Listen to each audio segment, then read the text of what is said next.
Welcome to Voices of the Community, which explores critical issues facing Northern California communities. We introduce you to the voices of community thought leaders and change makers who are working on solutions that face our fellow individual community members, neighborhoods, cities, and our region. This is George Koster, your host. This episode is part of our series exploring COVID-19's impact on nonprofits and small businesses in the San Francisco Bay Area. Back in April of 2020, when we decided to create this ongoing series on COVID-19's impact, first on nonprofits and then on small businesses in the San Francisco Bay Area, we, like you, had no idea how long the pandemic would go on and what the health and economic impact would be in our community. Going into 2021, the pandemic is now killing more people, shutting down more nonprofits and small businesses, along with wiping out the livelihoods of families, neighborhoods, and communities. We will continue to shine a spotlight on the nonprofits and small businesses that make up the fabric of our community, along with the founders and staff who are struggling to deal with the impact of the COVID-19 pandemic on their operations, services, and sustainability until we can all get to the other side of the pandemic. Along the way, we will also share with you all the amazing solutions that our nonprofits, small businesses, foundations, and government leaders are working on to help us all get to the other side of the pandemic and come together to rebuild our communities with more economic, social, and environmental equality. We started a program, the Meals to Work program, and reached out to Project Homeless Connect. So what we do is once a week when they're having their drop-in sessions for people who are looking for essential services, we bring food to them for those days, which is pretty amazing because if you've ever experienced homelessness or people who are aware of issues with homelessness, oftentimes you have to choose between whether you're going to find a place to sleep at night or whether going to get something to eat. In this episode, our featured voices are Mark Bailey, the head of operations, and Martha Martinez, the head of production and training at Hayes Valley Bakeworks. We wanted to share the story of Hayes Valley Bakeworks because of its unique, self-supporting social enterprise model to provide a workforce training program in the culinary arts. Hayes Valley Bakeworks trains people with disabilities, formerly homeless people, and people who are at risk. Hayes Valley Bakeworks was created by Toolworks, which is the parent social enterprise that is a self-supporting nonprofit agency. Toolworks is dedicated to improving the lives of people with disabilities and operates two other workforce training programs through providing janitorial services and recycling services for businesses. I'm joined remotely via Zoom by Mark Bailey, the head of operations, and Martha Martinez, the head of production and training of Hayes Valley Bakeworks. Thanks for being here, Mark and Martha. Thanks for having us. I'd like to start with you, Mark, by having you provide the audience an overview of who Hayes Valley Bakeworks serves and then some of your key programs. I know you guys have a partnership with Project Homeless Connect, for example, and the Bakeworks itself is a social enterprise. So please provide us a little overview. Correct. So Hayes Valley Bakeworks has been around for 8 years now.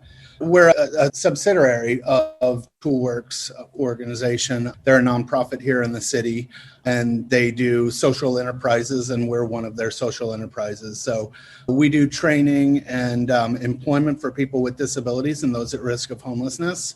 We have two locations. We have our location that we're right now on Gulf Street in Fulton, and so one at the San Francisco Public Utilities building, which is currently closed because of COVID. So essentially what we do is we take people from various different backgrounds, people with developmental disabilities, people who are homeless, people who just got out of prison, and we give them an opportunity to be able to learn the work environment, learn the kitchen environment, front of house as well. And yeah, that's what we've been doing that for 8 years. So does that cover what the question was? The other question there, Mark, would be some of the programs that you have. So for example, you do have the Project Homeless Connect, the Meals to Work program. If you can explain a little bit more about that. Sure. I wouldn't say that's our main focus right now, but that's one of the ways that we've been dealing with COVID. I think it's where we try to be a community organization as much as possible. We, order all our food, all our coffee and things like that. We always use local vendors whenever possible. So being able to serve the community in any way is what we're all about. So we lost a lot of sales due to COVID. So one of the ways to be able to not only help ourselves and be able to bring more trainees on, but be able to feed people who are homeless. And so we started a program, the Meals to Work program, and reached out to Project Homeless Connect. So what we do is once a week when they're having their drop-in sessions for people who are looking for essential services, we bring food to them for those days, which is pretty amazing because if you've ever experienced homelessness or people who are aware of issues with homelessness, oftentimes you have to choose between whether you're going to find a place to sleep at night or whether going to get something to eat, because oftentimes you have to, sign up for a shelter or you have to be at a certain place at a specific time. Well, a lot of churches and, where places that are doing meal programs are also at specific times. So sometimes if you need some medical help, you have to go do that instead of get something to eat. So being able to provide food when people are dropping in for their services is pretty key, and it also encourages more people to reach out for help. Thank you. I'm going to turn to you, Martha. And so here we are going on month 9 of the COVID-19 pandemic. How has the pandemic really impacted your production and training there at Hayes Valley Bakeworks? Yeah, well, production-wise, because we don't have that other store, we had to scale down on production a little bit, but we also had to change the menu because when we came back we had a 2-month break when everything shut down at the beginning. We decided we had to close for a little bit because we didn't know what was going to happen. So when we came back from that, we didn't know what our customers were going to want. So we changed our menu a little bit. And also, before the pandemic, we were doing the sandwiches, for example, grab and go, because our trainees would come in the morning, make all the sandwiches, and then they would be available for the customers. And that didn't work anymore for 2 reasons. One, we couldn't have that many trainees since we didn't have that many customers. And also, we didn't know how many sandwiches we were going to need for that day. Everything was up in the air. As far as the trainees, closing PUC was a huge cut of the trainees. We would have, I think in total, between 20 and 25 employees. And of those, maybe 10 or 12 were trainees. So with that store closed, then we couldn't provide that training. And when we started, we only had 1 trainee. Right now we have 4, but it's all because of the amount of customers that we have or don't have at this moment.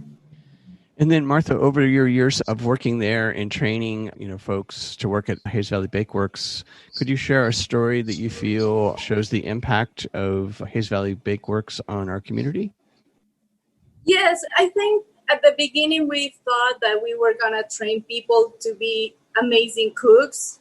And over time working with them, we realized that it was more about having a place to come to. Some of them had never worked. So introduce them to the workforce and just having friends, for example, at work, having a purpose in life, that is very important. And just seeing some of the growth of those clients, it's just amazing. Some of them come very shy, they don't talk, they don't know what to do. And with time you see them and we all become part of one family. And for me, some of the clients, when we haven't seen each other for a long time, and when they come back, it's I missed you so much. And they hug you, of course, before COVID. That is amazing. That's what I love most about Bakeworks. Thank you. Nice story. How about you, Mark? It's just great to be able to see people from completely different backgrounds come together and be able to work together as a team. And we recently had somebody working here who had been in prison his entire life, and he was in his, late 50s. And, he was on shift with somebody with developmental disabilities. You literally couldn't have 2 different people with more different backgrounds, and to see them work together and kind of work as a team and mentor each other it's just one of the most incredible things to see. And it just goes to show is like, if you meet people where they are, people can do amazing things. If you judge people, you miss out on so much of what you can learn from each other. So it's, being able to see, get their first paycheck that they've gotten in years, and just, like I was saying, just watching people grow, often, people are shy and a little, they just don't know how to react and how to work as a team, or, be a part of something that's bigger than themselves. And people grow along the way is just, it's just an amazing thing. And that's the impact that we have at Bakeworks. And it takes a lot to get one person, to grow and to get one person along the way. So it's, it's always hard to explain what the impact is overall on the community, because it's such an individualistic thing that we do here. Thank you. That was a good overview. So, Mark, folks who are watching or listening to this, how can they support Hayes Valley Bakeworks? Obviously, you guys aren't open, so people can't just walk in like I used to once a week at least and buy your amazing baked goods, especially your banana bread. So how can people support you guys? So currently we're only open at one location. We're open Monday through Friday at our location in Hayes Valley from 8 until 3. So we had to scale back our hours quite a bit, but of course, everything's to go. You can visit us online. It's bakeworkssf.square.site, and that's a link to our online store. We don't have our entire menu there. It's all for pickup, but there's lots of different things that people can buy there, whether it's, if somebody wants a pie, I always want a pie. That's good for me. We have our cookies. We have stuff that you can take and bake at home. And I forget what else we have on our online site. And yeah, there's also a link for our Meals to Work program. So people can buy meals from homeless people there, buy as many as you'd like. It definitely would help. It helps to feed people, and then also helps us keep our training program going strong. And then also if people want to just leave donations for us as well. But also, check us out on Facebook and on Instagram, share our posts, talk about us. I think not just for Bakeworks ourselves, because of the way COVID has affected all small businesses, especially, social enterprises and nonprofits. We're really dependent on people supporting us at this point in time. I think COVID has really shined a spotlight on the difference between, small business and a place like Amazon, where a lot of the small businesses are either closing or they're not doing so well right now. So, it's a perfect opportunity to get involved with any small business and, places like Bakeworks. Thank you. I'm going to turn to you, Martha, and ask of all of the horrible things happening in COVID these days, and to Mark's point, the economic impact on Hayes Valley Bakeworks. What are some of the good things that you could see possibly coming out of the pandemic? Well, for me personally, right now, I think I'm thankful that I have a job and I am healthy. Those are one of the few things that you can say, I have it. But I think a lot of people have had time to value what they have and what they don't have. And I've seen a lot of people who have the time to develop new skills or have rediscovered something they left because they were on the day-to-day rhythm. So I think a lot of people are going back to that and say, hey, this is what I like and what I'm going to continue doing if or when things go back to normal. So we had time to sit down and process things a little bit. So I think that helps. Thank you. And same question for you, Mark. What are some of the great things or good things or possible things coming out of the pandemic that would help social enterprises like Hayes Valley Bakeworks and the people that you serve? Thanks. Yeah, I think Martha's right. What we hope is that people have really understood the importance of small business, of, the arts community, of, essentially creative business in urban settings or in any settings. And that, oftentimes I think all of us take these things for granted, that they're always there, or, SF Jazz is, and people get to see shows sometimes and they don't, but when things disappear, when you can't go to them, certainly when you're appreciating them more. So, I think bringing people back to a level where people understand that living in a city is exciting, and the restaurants and the arts community that's there is one of the reasons why it's so exciting. So, hopefully there's value into the things that we provide and that small businesses by the community. Well, thank you, Martha and Mark, for sharing Hayes Valley Bakeworks today. And we'll make sure that everyone who's watching or listening this has your contact information, website, social media, and that they can follow the Hayes Valley Bakeworks and get engaged and support all of your amazing work to help train our fellow community members. And please stay safe out there in what has now become a really strange new normal.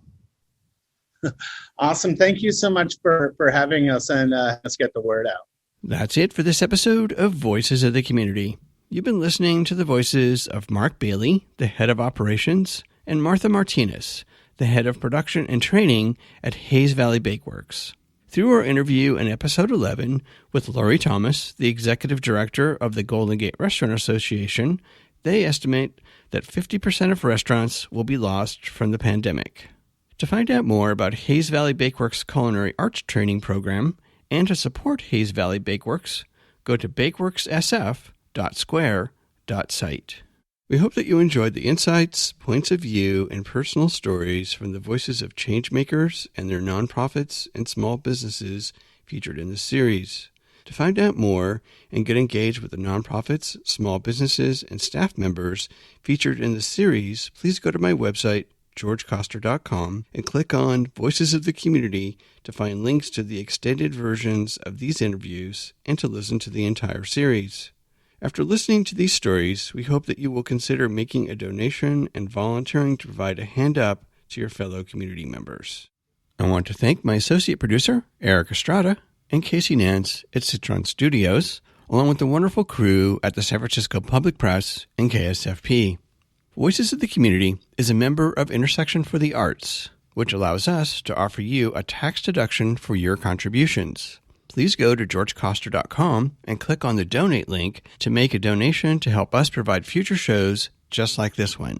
While you're on our website, you can enjoy our archived past shows, which feature community voices working on solutions to critical issues facing Northern California communities. And you can sign up for our newsletter to find out more about future shows, as well as shows and events from the organizations that are included in our episodes. Take us along on your next COVID walk by subscribing to Voices of the Community on Apple Podcast, Spotify, and Google Podcast, or wherever you get your podcast. You can follow us on Twitter at George Coster, and we'd love to hear from you with feedback and show ideas, so send us an email to george@georgecoster.com. I'm George Coster in San Francisco, and thank you for listening.